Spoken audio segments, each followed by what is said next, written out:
Malignant. 1993, at the Simeon Research Hospital, Dr. Florence Weaver, Jacqueline McKenzie, is recording a video log regarding someone named Gabriel and how he has become more unstable. Weaver is then alerted that Gabriel has broken free and is going on a rampage. Several hospital staff members are brutally killed by Gabriel in a locked room.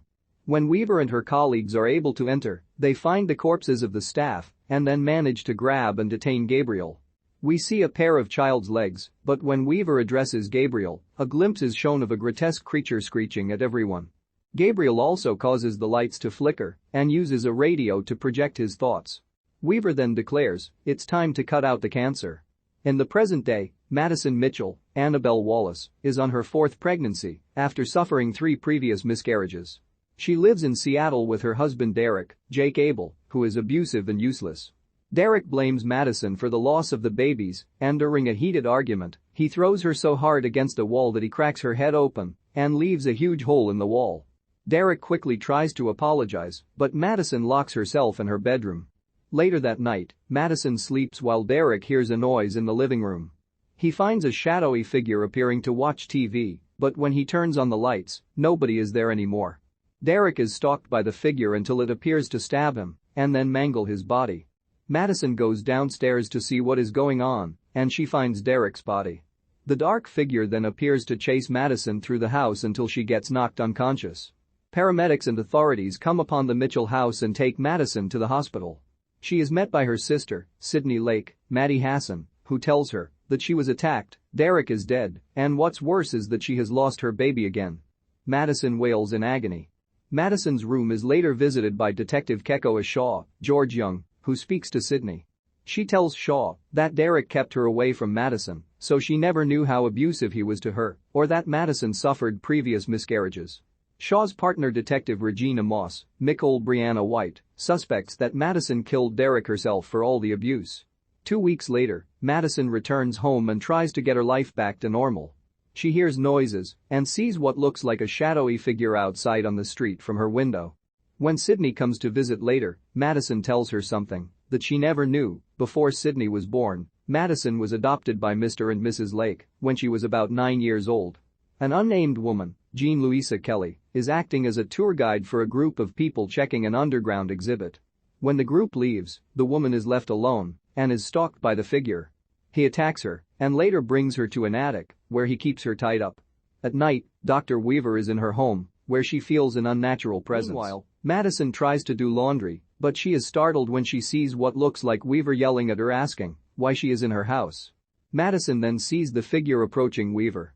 Madison remains frozen in place while she witnesses the figure getting closer to Weaver, and through a staticky television, he utters the words, "It's time to cut out the cancer." Weaver knows it's Gabriel, and he proceeds to grab a pointy trophy to stab Weaver to death. Gabriel then takes the sharp end of the trophy and makes his own weapon out of it. Shaw and Moss later go to Weaver's home and investigate the crime scene, finding a picture of a girl named Emily May and then taking Weaver's patient records as evidence. Dr. Victor Fields, Christian Clemenson, a former colleague of Weaver's, overhears about her death and is mortified by the circumstances. As Fields settles in for bed, he is stalked by Gabriel as well. Madison tries going to bed but sees Fields in the bed next to her as Gabriel takes his weapon and proceeds to gruesomely stab Fields in the face and neck. Madison and Sydney go to Shaw and Moss with a description of her vision. They find the apartment building, but Shaw and Moss are forced to go knocking on all the doors on the top floor until they find Fields' room and discover his corpse. When they go back to the station, Madison tries to identify the killer but can only come up with a monstrous facial description. She goes to the bathroom and gets a phone call from an unknown number. It is Gabriel speaking to her, telling Madison that her real name is Emily. Madison addresses Gabriel by name, meaning she does remember him. Madison and Sydney go to the home of their mother Jean, Susanna Thompson, who becomes mortified when Madison brings up Gabriel. She gives the ladies a videotape of Madison as a child, here played by McKenna Grace, who appears to be talking to Gabriel as though he were an imaginary friend. Another tape shows Madison on Christmas talking to Gabriel on the phone and asking him not to kill baby Sydney. Shaw does more research into Weaver's work and learns of another colleague, Dr. John Gregory, Aboulela, involved in procedures with Gabriel. Sure enough, Madison sees herself in Gregory's home just before Gabriel gets to him. Shaw finds Gregory's address and attempts to find him, but he ends up too late and discovers Gregory's corpse in a bathtub full of blood. Madison still finds herself seeing the scene in the bathroom as Shaw enters and tries to warn him as Gabriel appears. He nearly kills Shaw, but he shoots at Gabriel, who proceeds to flee through the fire escape. Shaw chases him and ends up in a dark alley where Gabriel nearly gets him again, but the villain ends up escaping. Shaw and Moss meet with Madison and Sydney again, plus a hypnotherapist, as they try to get Madison to remember her childhood connection to Gabriel. They know now that Weaver and her team had Madison, or Emily, as a case study. Madison remembers that Gabriel would speak to her as a child and do bad things that she would get blamed for, like putting his finger through a cake, or even going as far as to get Madison to hold a knife and nearly kill her adoptive parents. Madison starts freaking out, saying that Gabriel was always making her take the blame, but she is snapped out of it. Moments later, the captured woman breaks free from her bonds, but as she tries walking away, she falls through the floor and lands in Madison's living room. The woman is taken to the hospital, and Madison is taken into custody. Shaw and Moss interrogate Madison, where she gets angered at the accusations to the point where she yells and causes all the lights to break. Shaw's phone then rings, and Gabriel's voice speaks to Thompson. Sydney gathers what she can on the Simeon Hospital and goes out to find the place is now an abandoned building. She breaks in and manages to find tapes on Emily May. She brings them home so she and Jean can watch.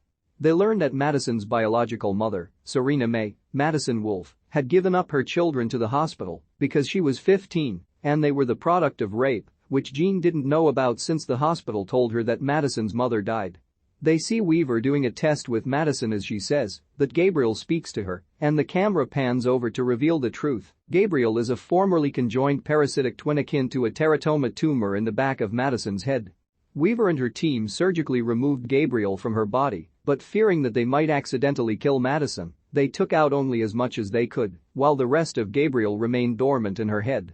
The visions that Madison had seen were Gabriel projecting images into her mind that made her think she was living normally in her house, when in reality, he was taking over her body and using it to carry out the murders. When Derek smashes Madison's head against the wall, that brought Gabriel back out and explains why Madison always wakes up with her head bleeding after seeing what Gabriel did. As this happens, Shaw learns that the captive tour guide is Serena. Madison is in a prison cell with other women who quickly antagonize her, and two of them begin to assault her. Gabriel proceeds to take over, revealing his hideous face from the back of Madison's head. Gabriel slaughters all the women in the cell and breaks free when a guard comes by to stop him. He rampages through the station and murders other guards, incapacitating Moss before recovering his weapon. Sydney meets up with Shaw as they both realize that Gabriel is going after Serena at the hospital. Once they get there, Gabriel begins manipulating the lights and kills one guard by frying his pacemaker. Gabriel makes it to Serena's room, where he hurls his weapon at Shaw's chest and wounds him, while Sydney tries to stop Gabriel from killing Serena.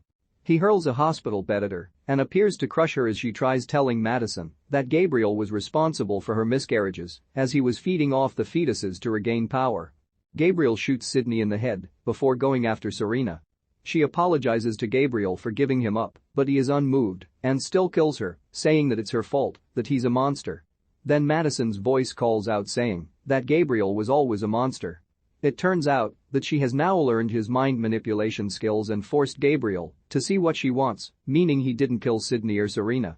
Madison regains control of her mind and body and creates a prison for Gabriel to be trapped in, never to allow him to hurt anybody ever again.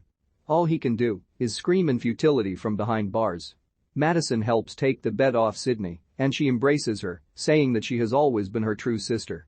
A woman named Madison Michole has been suffering horrific visions of murders, finding herself at the scene of the crime while frozen in place and being forced to watch. This connects to a figure from her childhood called Gabriel, who appeared to speak to Madison like an imaginary friend and did evil things that she got blamed for. As a child, Madison was placed in a hospital and was originally named Emily May. Gabriel is actually a parasitic tumor-like twin that was conjoined to the back of Madison's head until he was surgically removed, but with a small piece of him left in case completely removing him may have killed Madison.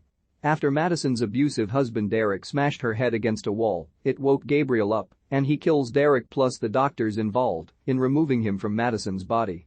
He has been keeping her trapped in mind projections, where she believes she is living normally at home, while he is actually taking control of her body to carry out the murders. After slaughtering a whole station of cops, Gabriel goes after his and Madison's biological mother, Serena May. Madison's adoptive sister Sydney and Detective Shaw go to the hospital to stop Gabriel, and while he almost succeeds in killing everybody, Madison manages to play his game and trap him in a mind prison of her own creation, ensuring that Gabriel will remain locked up in her head and unable to hurt anybody. Madison then goes back to help Sydney.